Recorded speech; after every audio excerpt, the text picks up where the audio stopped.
આવતીકાલે નર્મદા જિલ્લાનું રાજકારણ જબરજસ્ત ગરમાવાનું છે, કેમ કે એક તરફ વડાપ્રધાન નરેન્દ્ર મોદી ભગવાન બિરસા મુંડાની જન્મ જયંતિની ઉજવણી કરવા માટે ડેડિયાપાડા તાલુકા, જે ધારાસભ્ય ચૈતર વસાવાનો મત વિસ્તાર માનવામાં આવે છે, એ પીઠા ગ્રાઉન્ડમાં જનસભા કરવા માટે આવી રહ્યા છે। ત્યારે બીજી તરફ ધારાસભ્ય ચૈતર વસાવા દ્વારા નેત્રંગ ખાતે જનસભાનું આયોજન કરવામાં આવ્યું છે, જેને લઈને ભીડને લઈને રાજકારણ ગરમાયું છે। કોની સભામાં કેટલી ભીડ પહોંચવાની છે ને આ અનેક રાજકીય રીતે પણ તર્ક લગાવવામાં આવી રહ્યા છે કે બિરસા મુંડા ભગવાનની જન્મ જયંતિ તો એક બહાનું છે, પણ જે રીતે રાજકારણ ગરમાયું છે, ધારાસભ્ય ચૈતર વસાવા આદિવાસી વિસ્તારોમાં દિવસે ને દિવસે લોકપ્રિયતા મેળવી રહ્યા છે, અલગ અલગ વિસ્તારોમાં જઈને ફરી રહ્યા છે, લોકોને આમ આદમી પાર્ટીમાં જોડી રહ્યા છે।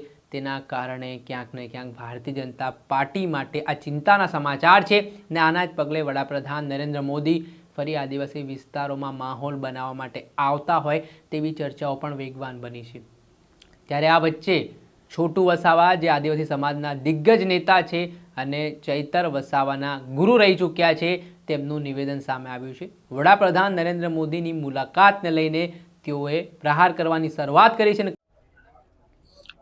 આજે અમારે ચંદેરિયા ખાતર એક મીટિંગ હતી સંગઠનની। એ મીટિંગની અંદર અમારે નવી નિમણૂકો આપવાની હતી, એ આજે થોડા લોકોને આપી દીધી છે। હવે પછી બીજી મીટિંગની અંદર અમે જે લોકો બાકી છે એને અમે એ કરીને એમને પોસ્ટિંગ કરશું। પરંતુ એ વાતનો ડર છે અમને કે આ વિસ્તારમાં જે રીતના આક્રમણ થયું છે એ રીતના અમારી જે જમીનો છે, કોલસો કાઢવાનો, સિલિકા સેન્ડ, આજે 3-4 વર્ષથી ઝઘડિયા તાલુકાની અંદર એટલી બધી ખનીજની ચોરી થાય છે, જાણે અહીં કોઈ રહેતા જ નથી અને આ લોકો કોઈ લોકો જ નથી એવું જે માનીને ખનનની જે ચોરી થાય છે એની સામે પણ અમે લડવાના છે।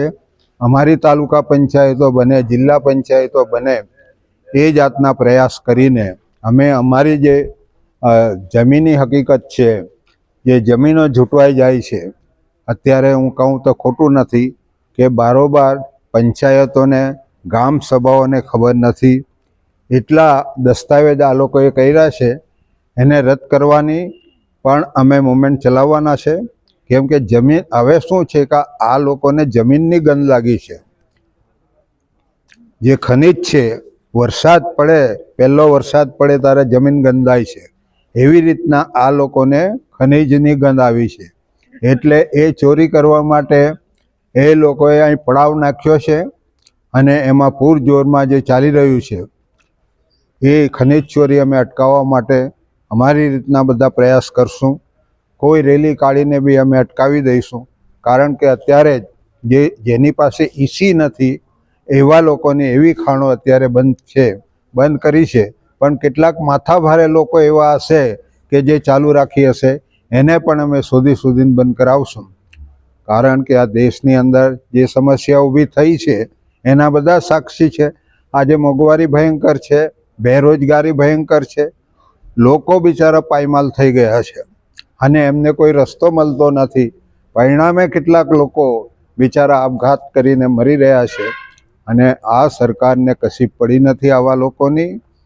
અને આ જે SAIR જે છે એ તો મતદાર યાદીમાંથી જે મૂળ લોકોના નામ કાઢી નાખવા માટેની આ એક તરકીબ છે। એને આધાર કાર્ડ બી વેલિડ ગણવો જોઈએ, અનાજ જે આપે છે અનાજ કાર્ડ બી એને વેલિડ ગણવો જોઈએ, અને જે પોતાનું એ કાર્ડ છે એ પણ વેલિડ ગણવું જોઈએ।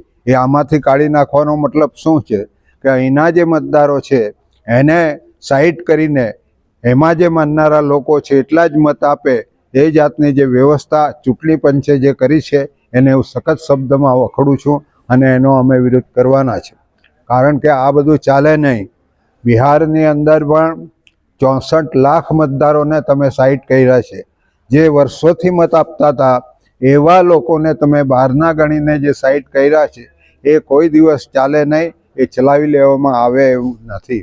અહીં પણ એવું કરવા માગે છે, પણ એ પણ એની સામે પણ અમે લડત કરવાના છે અને ગામડા જગાડીને કહીશું કે ભાઈ આ લોકોને કહો કે આ માણસ અહીંથી આટલા વર્ષોથી રહે છે, આટલી વખત આટલી ચૂંટણીમાં વોટ આપ્યા છે, અને તમે કેવી રીતના એને દૂર કરી શકો છો? એ જાતનો જે પ્રાવધાન હંમેશા દેશ પર રાજ કરવા માટે ટેવાયેલા લોકો એની આ કારસ્તાન છે, એને હું વખોડું છું. અને આ વસ્તુ કોઈ દિવસ આવા લોકશાહી દેશમાં ચાલશે નહીં. એ તો મેં કહ્યું ને કે જમીન ગંધાય છે એટલા માટે આવી રહ્યા છે. પહેલાં તો એ માનતા જ નહોતા ને. બિરસા દાદા કોણ છે, શું છે? બિરસા દાદા દેશ માટે લડ્યા છે, કંઈ સમાજ માટે નથી, દેશ માટે લડ્યા છે. એમે ભારત રત્ન આપવું જોઈએ, આજ દિન સુધી આપતા નથી એ લોકો. એ આપવું જોઈએ તો અમે માનીએ કે ભાઈ તમે માનો છો અમારા લોકો. અને સ્ટેચ્યુ ઓફ યુનિટીમાં સરદાર સાહેબની આટલી ઊંચી જો સ્ટેચ્યુ મૂકતા હોય તો બિરસા દાદાનું બી સાથે મૂકવું જોઈએ. શા માટે? એ અમારા માલિક છે, અમને રાહબર છે અમારા. શા માટે એમને ભારત રત્ન નહીં આપવું જોઈએ? હું એમને પૂછું છું.